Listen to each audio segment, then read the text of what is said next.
నడి రోడ్డుపై ఒక మహిళను వివస్త్రను చేసి అత్యంత నీచంగా అవమానించిన ఈ సంఘటన మహిళా లోకాన్నే కాదు, సమాజాన్ని కుదిపేసింది. అందుకే ఈ ఘటనను ప్రజల దృష్టికి తీసుకురావాలని భావిస్తున్నాను. ఈ సంఘటనను ఒక సాధారణ నేర ఘటనగా చూడలేం. పోలీసులు సకాలంలో స్పందించి ఉంటే ఇంత ఘోరమైన సంఘటన జరిగి ఉండేది కాదనేది అందరి అభిప్రాయం. అసలు ఈ సంఘటనకు సంబంధించిన పూర్వాపరాలు ఏమిటో తెలుసుకుందాం. గుంటూరు పట్టణంలోని ఒక వార్డులో నివసిస్తున్న ఒక కుటుంబం రోడ్డు పక్కన సుమారు 15 సంవత్సరాల క్రితం ఒక బోరు వేయించుకున్నారు. అప్పటి నుండి అదే బోరును ఉపయోగిస్తూ వస్తున్నారు. ఇటీవల ఆ బోరుకు మరమ్మతులు అవసరం అవడంతో దాన్ని బాగు చేసుకోవడానికి ప్రయత్నించారు. అయితే ఆ ప్రయత్నాన్ని మల్లెల వెంకటరమణమూర్తి అడ్డుకున్నారు. ఇక్కడ ఆ వ్యక్తి గురించి కొన్ని విషయాలు మనం తెలుసుకోవాలి. ఆ మల్లెల వెంకటరమణమూర్తి ఆ వార్డుకు చెందిన తెలుగుదేశం పార్టీ సెక్రటరీ హోదాలో ఉన్న వ్యక్తి. ఆ హోదాను ఉపయోగించి డబ్బులు ఇవ్వాలని డిమాండ్ చేశాడు. దానికి ఆ కుటుంబం నిరాకరించింది. దీంతో వారి మధ్య చిన్న ఘర్షణ జరిగింది. అదే సమయంలో వార్డు సెక్రటరీ హోదాలో ఉన్న ఆ వ్యక్తి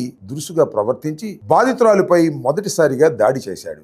దీంతో బాధిత కుటుంబం పోలీస్ స్టేషన్కి వెళ్లి ఫిర్యాదు చేసింది. కానీ పోలీసులు ఎలాంటి చర్య తీసుకోలేదు. పోలీసులు ఎందుకు చర్య తీసుకోలేదు? ఇది ప్రశ్న. దీనికి సమాధానం ఏమిటంటే, స్థానిక శాసనసభ్యురాలు చర్యలు నిలిపివేయవలసిందిగా పోలీసు అధికారులకు ఫోన్ చేసి చెప్పింది. దాంతో పోలీసు అధికారులు కూడా చర్యలు నిలిపివేశారు. ఇంతటితో కథ ముగిసి ఉంటే తర్వాత జరిగిన ఘోరమైన సంఘటన జరిగి ఉండేది కాదు. నా మీదే పోలీస్ స్టేషన్లో ఫిర్యాదు చేస్తారా, నేను తెలుగుదేశం పార్టీ నాయకుడిని అని అహంకారంతో ఆ వార్డు టీడీపీ సెక్రటరీ మరింత రెచ్చిపోయాడు. ఆ తరువాత పెద్ద సంఖ్యలో తన అనుచరులతో ఆ వార్డుకు వెళ్ళాడు. వారితో పాటు కొందరు హిజ్రాలను కూడా తీసుకువెళ్ళాడు. అనంతరం బాధిత కుటుంబంపై దాడికి పాల్పడ్డారు. అంతేకాదు బాధితురాలను నడిబజారులో వివస్త్రణ చేసి అత్యంత దారుణంగా అవమానించారు. ఇది కేవలం ఒక మహిళపై జరిగిన దాడి మాత్రమే కాదు, మానవ సమాజం మొత్తం తలదించుకునేలా చేసిన అత్యంత అమానవీయమైన ఘటన. పూర్తి స్థాయి నిష్పాక్షిక విచారణ జరపాలి. ఈ ఘటనలో బాధ్యులైన తేలిన ప్రతి ఒక్కరిపై కఠిన చర్యలు తీసుకోవాలి. వారు ఎంతటి రాజకీయ హోదా ఉన్నా, ఎంతటి పలుకుబడి కలిగి ఉన్నా చట్టం ముందు అందరూ సమానమే అనే సందేశం సమాజానికి వెళ్ళాలి. ఒక మహిళపై ఇలాంటి దారుణం జరిగితే తప్పు చేసిన వారు స్థానిక శాసనసభ్యురాలైనా శిక్షించాల్సిందే అనేటువంటి సందేశం ప్రభుత్వం ప్రజలకు ఇవ్వవలసిన బాధ్యత ఉంది. ఈరోజు పోలీస్ స్టేషన్లో దీనికి కారకులైన వాళ్ళు శిక్షణ అనుభవిస్తూ ఉన్నారు. అయితే ఈ పరిస్థితుల్ని వక్రీకరిస్తూ కొత్త కథనాల్ని సృష్టిస్తూ ఈరోజు కొంతమంది నాయకులు తమ రాజకీయ లబ్ధి కోసం వాడుకుంటూ వినూత్నమైన వీడియోలు చేస్తూ అది మళ్ళీ ప్రజల్లోకి సోషల్ మీడియాలోకి సర్క్యులేట్ చేయడం మొదలుపెట్టారు. ఇందులో భాగంగా మన అంబటి రాంబాబు గారు, మనకందరికీ సుపరిచితులే, మన అంబటి రాంబాబు గారు ఒక వినూత్నమైన కొత్త కథనాన్ని తీసుకొని వచ్చారు. అయితే మనం జనరల్గా చిన్నప్పటి నుంచి కూడా పేదరాశి పెద్దమ్మ కథలు వింటూ ఉంటాం. పేదరాశి పెద్దమ్మ గురించి మనందరికీ తెలుసు. ఇక్కడ మనకి పేదరాశి పెదనాన్న అంటే మన అంబటి రాంబాబు గారు పేదరాశి పెదనాన్నలాగా, ఒక చిలక జోష్యుళ్లాగా, ఒక టీవీ రిపోర్టర్ లాగా మీడియా ముందు కూర్చొని ఈ కథనాలు ఇలా జరిగాయి, ఇది ఇలా జరిగింది అని ఒక ప్రత్యక్ష సాక్షిలాగా ఎమ్మెల్యే గారు ఇలా చేశారు, దానికి అనుగుణంగా పోలీస్ అధికారులు ఇలా ప్రవర్తించారు అంటూ ఒక వీడియోని రిలీజ్ చేయడం జరిగింది. గౌరవనీయులైన అంబటి రాంబాబు గారు చాలా జాగ్రత్తగా దగ్గరుండి చూసినట్టుగా, దగ్గరుండి విన్నట్టుగా చాలా అద్భుతంగా మీరు కల్పించిన కట్టుకథకి దీనికి మళ్ళీ విచారణ జరిపించాలి అని అంటూ చేసిన ఒక వీడియోకి నిజంగా నవ్వాలా, లేకపోతే మీరు నిజంగా రాజకీయంలో ఇన్నాళ్లుగా ఉన్నారే అని బాధపడాలా అర్థం కాని పరిస్థితిని తీసుకొచ్చారు. ముందుగా అసలు మీ పార్టీలో మహిళల పట్ల మీరు తీసుకునే విధానం గురించి మనం మాట్లాడుకోవాలి. ఏదైనా ఒక అరాచకం జరిగిన తర్వాత దానికి మీరు ప్రతిస్పందించే విధానం గురించి కూడా మాట్లాడుకోవాలి. ఈరోజు పార్టీలో మీరు హయాంలో, మీ రాజకీయ హయాంలో ఉన్నప్పుడు జరిగిన అనేకమైన దారుణాలు, దానికి మీరు స్పందించిన విధానాలు ఎన్నెన్నో. ఒక చిన్న అమర్నాథ్ గౌడ్ గారి పిల్లాడి విషయం తీసుకుంటే, మరి సొంత అక్కన అరాచక పాలు చేస్తున్న వైసీపీ గూండాలకి మరి ఏం బుద్ధి చెప్పారు మీరు? కనీసం ఇది తప్పు, చిన్న పిల్లాడు, అమ్మాయి పట్ల ఇలాంటివి జరగకూడదు అని మీరు పరామర్శకి వెళ్ళారా అంబటి రాంబాబు గారు?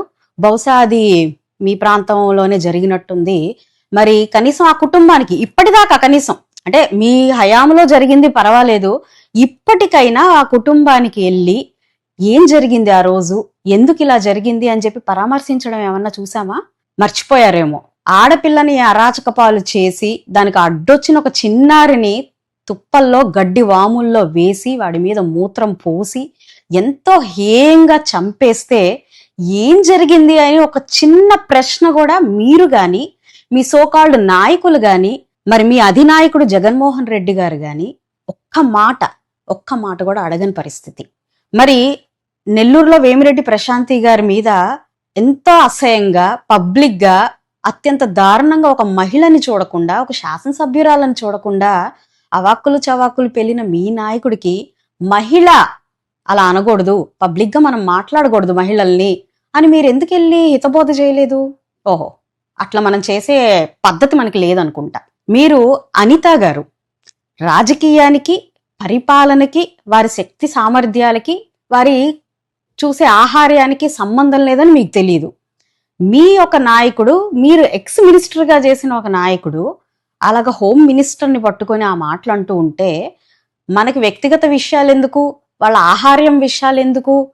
ఒక ఆడపిల్లను మనం ఆ రకంగా కించపరచకూడదు, అక్కడ హోమ్ మినిస్టర్ మాట్లాడకూడదు మనం అని మీకు బహుశా అనిపించలేదు. అది మనం ఖండించే ప్రయత్నం చేయలేదు. మీరే స్వయంగా చంద్రబాబు నాయుడు గారి తల్లిని పట్టుకొని ఎంతో హేయంగా మాట్లాడితే అందులో తప్పే ఉంది? అసలు నేను అన్న దాంట్లో తప్పేంటి? Spur of the moment. So ఇవన్నీ చాలా క్యాజువల్ గా కనిపించే మీకు ఈరోజు ఇంత దారుణంగా జరిగిన విషయాన్ని ప్రతి ఒక్కరూ ఖండిస్తూ, మేము ఖండిస్తూ దానికి ఇమ్మీడియట్ గా యాక్షన్ తీసుకుంటే దాన్ని కూడా రాజకీయ లబ్ధి కోసం మీరు చేస్తున్న ఈ విధానం, మీరు చేస్తున్న ఈ యాక్షన్ ఎలా ఉందంటే, మీకు నిజంగా ఒక శవం ఉంటే దానికోసం వచ్చే రాబందు ఎలా ఉంటుందో యాజ్ ఇట్ ఈజ్ గా ఒక అంశాన్ని మీరు ఏ విధంగా మార్చుకుంటున్నారో కొంచెమన్నా మీకు నిజంగా నిజాయితీ నిబద్ధత ఉన్న వ్యక్తులైతే, మనస్సాక్షి ఉన్న వ్యక్తులైతే ఇలాగైనా వాడుకునేది. ఒక మహిళ పట్ల అత్యంత దారుణం జరిగింది. ఇక్కడ రాజకీయ పార్టీల గురించి విమర్శ లేదు, వ్యక్తుల కులాల గురించి విమర్శ లేదు. ఒక మహిళ పట్ల అరాచకం జరిగింది, ఎక్కడ తనకి న్యాయం జరగదు, ఇక్కడైతేనే న్యాయం జరుగుతుందన్న భరోసాతో మా పార్టీ ఆఫీస్కి వచ్చింది. వచ్చిన వెంటనే ఆవిడకి న్యాయం జరగాలి అని అక్కడ అధికారులని నిర్దేశించడం జరిగింది. బహుశా మీరు చూడలేదేమో, అంబటి రాంబాబు గారు 16వ తారీఖు ఎఫ్ఐఆర్ ఫైల్ అయ్యింది. అయితే ఇక్కడ నాకు వ్యక్తిగతంగా బాధ కలిగించిన విషయం ఏంటంటే, గంటలో దీనికి పాల్పడిన వ్యక్తులు స్టేషన్లో ఉండాలి అని చెప్పి ఎంతో సీరియస్ గా ఈ విషయంలో ఉన్న సెన్సిటివిటీని, సీరియస్నెస్ ని పరిగణలోకి తీసుకొని గంటలో తప్పు చేసిన వాళ్ళు లోపల ఉండాలి అని సిఐ గారికి ఎంతో సీరియస్ గా చెప్తే ఆయన దాన్ని 24 గంటల పాటు పొడిగించడం జరిగింది. ఇమ్మీడియట్ గా వాళ్ళని తీసుకొని అదుపులోకి తీసుకోకపోవడం వల్ల ఆయన పట్ల మేము వ్యతిరేకంగా మాట్లాడాల్సి వచ్చింది.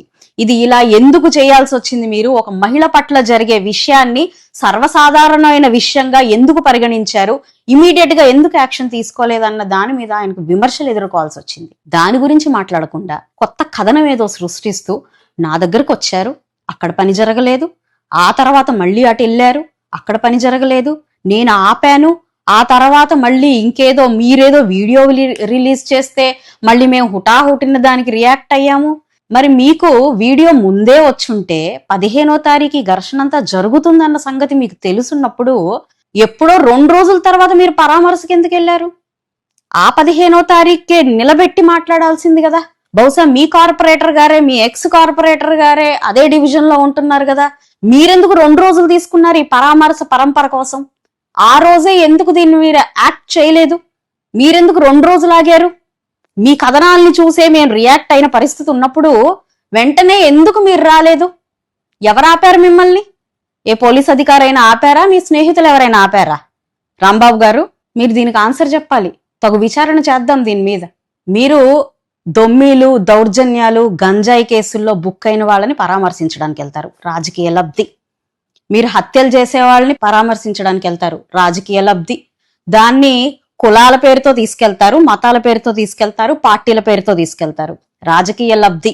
మీ అధినేత కారు కింద చనిపోయిన వ్యక్తిని ఇంతవరకు పరామర్శించిన దాఖలాలు మాకు ఎక్కడా కనిపించలేదు. దేనికి? దానివల్ల రాజకీయంగా మీకు వచ్చేదేమీ లేదు కాబట్టి. ఇది మీ యొక్క విధానం.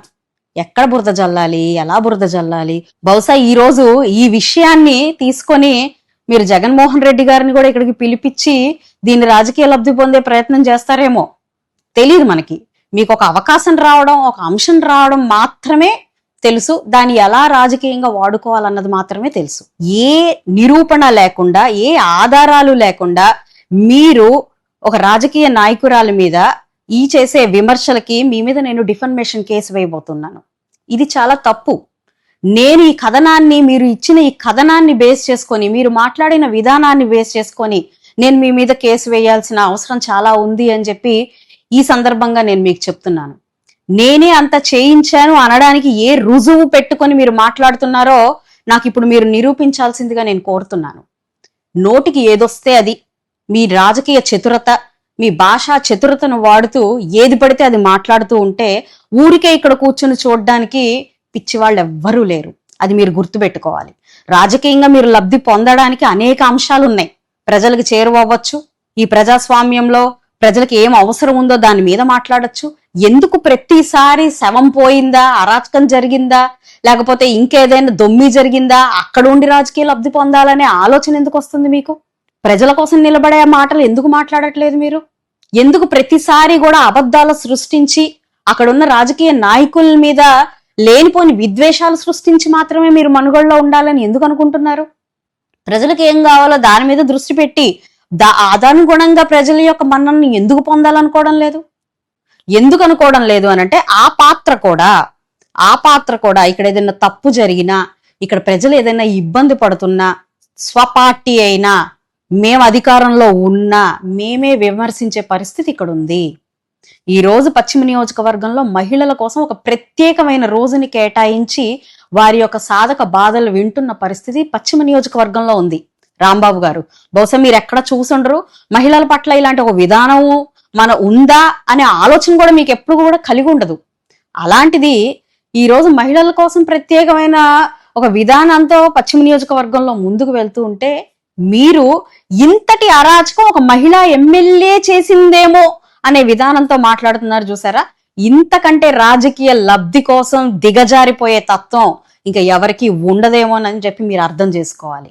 ఈ పరిస్థితిని కూడా, ఒక మహిళ నిజంగా ఎంతో దారుణానికి గురైన పరిస్థితిని కూడా ఇంత హేయంగా వాడుకోవడానికి సిగ్గుగా అనిపించట్లేదా మీకు? ఇమీడియట్ గా 24 గంటల్లో తీసుకున్న చర్య మీద ఇంకా మీరు ఏం కోరుతున్నారని మీరు దీన్ని ఇలాగ సర్క్యులేట్ చేస్తూ రకరకాల భిన్నాభిప్రాయాలతో, భిన్న కథనాలతో ముందుకు వెళ్తున్నారో మీరు నాకు వివరణ ఇవ్వాలి. ఏ రాజకీయ లబ్ధి లేకపోతే ఇలాంటి జరిగిన విషయం కోసం మీరు వారి ఇంటికి వెళ్ళి మరి మీరు పదే పదే వక్రీకరించి మీరు వాయిస్ ఇవ్వాలి అని చెప్పి ఎందుకు అడుగుతున్నారో నాకు ఈరోజు సమాధానం చెప్పాలి. అంత ఆలస్యం చేసి ఎఫ్ఐఆర్ కట్టి కూడా వాళ్ళని లోపల ఎయ్యిని సిఐ గురించి మేము మాట్లాడినప్పుడు, దానికి ప్రభుత్వం ఒక నిర్ణయం తీసుకున్నప్పుడు ఆయనను సమర్థిస్తూ కూడా మాట్లాడుతున్న వ్యక్తులకు కూడా నాకు సమాధానం చెప్పాలి. ఈ విధానం కరెక్ట్ కాదు. రాజకీయ లబ్ధి కోసం ఒక మహిళ అనుభవించిన క్షోభని పదే పదే మీరు వాడుకుంటున్న విధానం మంచిది కాదు. దీన్ని మీరు కట్టిపెట్టాలి. ఇది మీకు రాజకీయ సమాధి అయ్యే ఒక పరిస్థితిగా మారబోతుంది. మీరు గుర్తు పెట్టుకోవాలి. మీరు అనుకుంటున్నారేమో ఈ రోజు ఈ విధానంగా దీన్ని ఎటు పడితే అటు డైవర్ట్ చేసి ఏ కథనం పడితే ఆ కథనం మాట్లాడి కాసేపు ప్రజల్ని మనం మభ్యపెట్టచ్చు అనుకుంటున్నారేమో. మీకు అర్థం కాని విషయం ఏంటి అనంటే, ఈ రోజు పశ్చిమ నియోజకవర్గంలో మా ప్రాతినిధ్యంలో మహిళల కోసం నిలబడి చేస్తున్న ప్రతి పనికి ప్రతి మహిళ ఆనందం వ్యక్తం చేస్తుంది. ఆ మహిళలందరూ మీ మీద రాళ్ళు రువే పరిస్థితికి తెచ్చుకోకండి.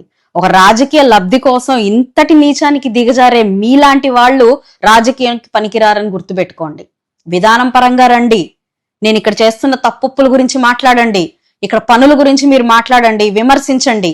మీరు అన్నారు ఆర్ఓబిలో నేను డమ్మీని, మాకేం తెలీదు, కార్పొరేషన్ గురించి ఏం మాట్లాడట్లేదని. నేను అప్పుడు రియాక్ట్ అవ్వలేదు. మీకు కళ్ళున్న కబోదులుగా మీ పార్టీ వాళ్ళు అందరూ ఉన్నారు కాబట్టి ఇక్కడ ఏ అభివృద్ధి జరగలేదు అని మీరు ఇష్టం వచ్చినట్టు మాట్లాడచ్చు. కానీ ఇలాంటి ఒక సంఘటనను కూడా మీరు వాడుకొని నీచ రాజకీయం చేస్తున్నారు చూసారా? ఇది మీ రాజకీయ జీవితానికి మంచిది కాదు, శోభనివ్వదు. మీరు గుర్తుపెట్టుకోవాలి. తక్షణమే మీ మాటల్ని వెనక్కి తీసుకోవాలి, లేదా క్షమాపణ చెప్పాలి. ఈ రోజు ఆధారాలు లేని ఈ నిందని నేను ఎట్టి పరిస్థితుల్లో తీసుకునే పరిస్థితుల్లో లేను. కాబట్టి తస్మాత్ జాగ్రత్త. ఏది పడితే అది మాట్లాడితే వినే పరిస్థితులు ఇక్కడ ఎక్కడా ఎవరికీ లేవు. కాబట్టి మీ విధానాన్ని మార్చుకుని మీరు ముందుకు వెళ్లాల్సిందిగా కోరుకుంటున్నాను. మీరు ఇప్పుడు దాకా ఏది పడితే అది మాట్లాడతారులే అనే ఒక్క ఆలోచనతో వదిలేయడమే తప్ప మీ మాటలకు ఎప్పుడు కూడా సీరియస్ గా మేము తీసుకోలేదు. కానీ ఈ రోజు ఒక నిందారోపణ చేస్తూ, ఆధారాలు లేని నిందారోపణ చేస్తూ, మీ పిచ్చి పేపర్లో పిచ్చి రాతలు రాసుకుంటూ, మీడియా ఉంది కదా మీ ఇష్టం వచ్చిన మాటలు మాట్లాడతాము అనంటే వినడానికి ఇక్కడ ఎవరు సిద్ధంగా లేదు. తస్మాత్ జాగ్రత్త.